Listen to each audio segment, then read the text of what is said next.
A stadium usually represents a lot about both the team that plays in it, the people that built it, and the city that hosts it. But what happens when nobody gives a shit? Let's look at the most useless stadiums ever built. Before we get into it, the criteria for this list is that these stadiums were not event specific, that they were built with permanent intention.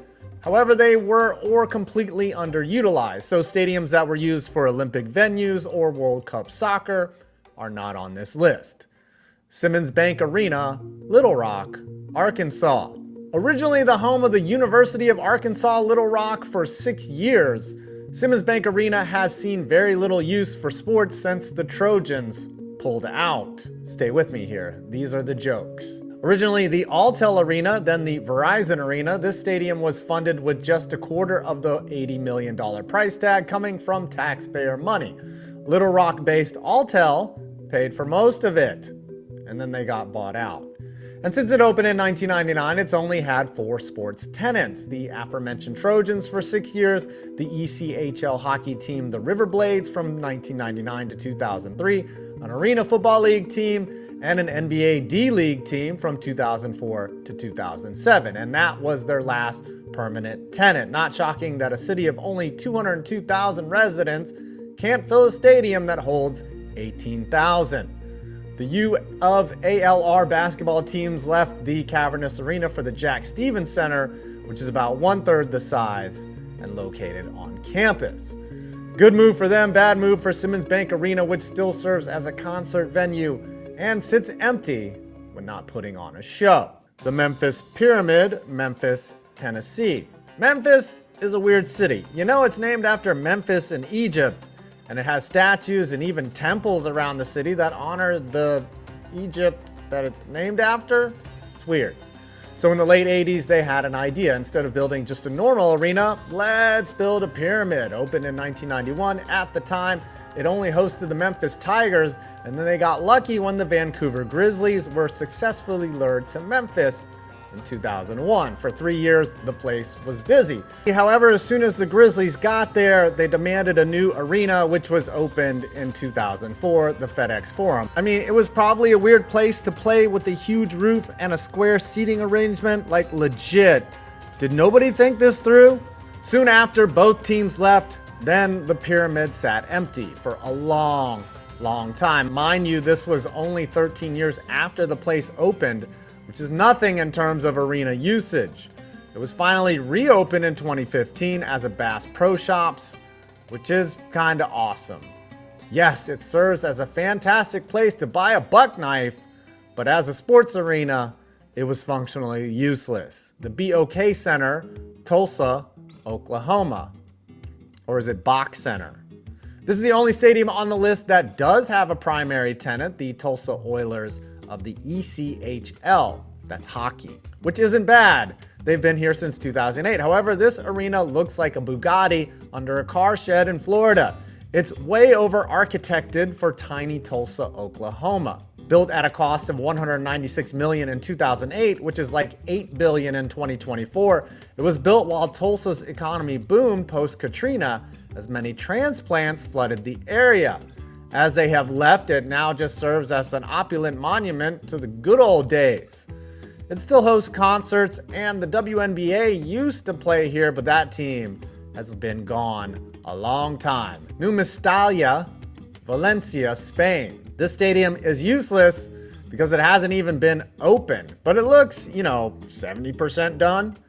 Nou Mestalla was originally planned in 2007 to be a replacement for Valencia FC's current stadium, Estadio Mestalla.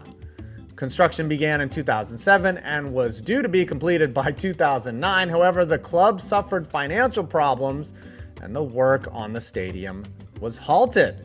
Also during this phase, an accident killed 4 construction workers in 2008 when scaffolding collapsed. Since 2009, the stadium has sat incomplete and abandoned, though Valencia continues to play in their current stadium, the one they were trying to replace. But now the concrete shell just sits there waiting for a check to clear. However, it was recently announced that the stadium will be completed, now with a new, simpler exterior design and reduced capacity. But there is, unsurprisingly, no confirmed date for completion, though 2025 might be in order. T-Mobile Center, Kansas City, Missouri. This seems like one of those aggressive arena projects designed to lure a professional team that in the past has actually worked out. Well, sort of. The Alamo Dome, Tropicana Field, and the Edward Jones Dome were built to entice a major league sports team, but oh well, only one of those is still active, and it sucks. That is Tropicana Field. So KC has the Chiefs and the Royals, but it looks like neither the NBA nor the NHL want to come here.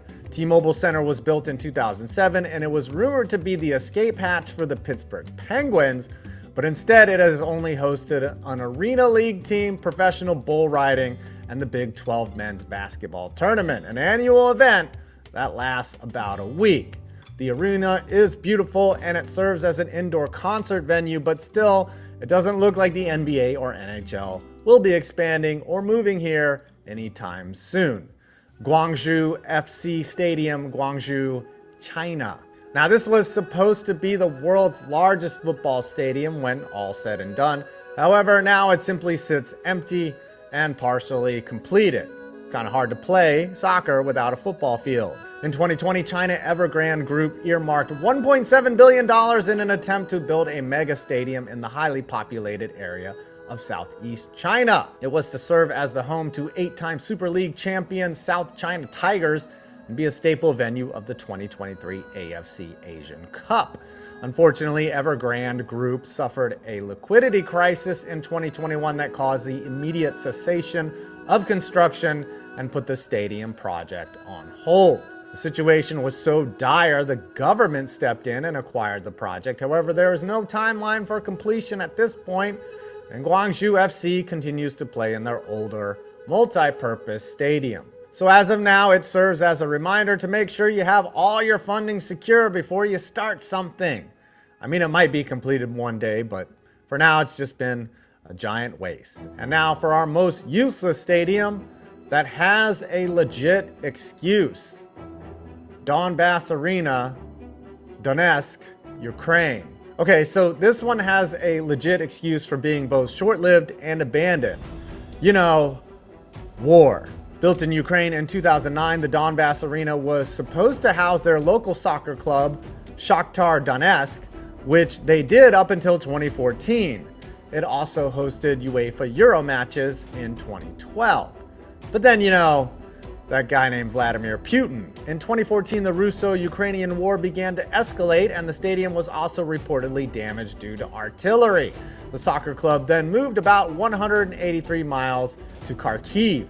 What's really tragic about this stadium is that it is an absolutely beautiful venue and is a UEFA Class 4 stadium, which is the highest designation in European football. Apparently in 2022, during the Russian invasion of Ukraine, the arena suffered further damage. So when you complain about your sports team losing a game, just be glad your stadium isn't being shelled with artillery.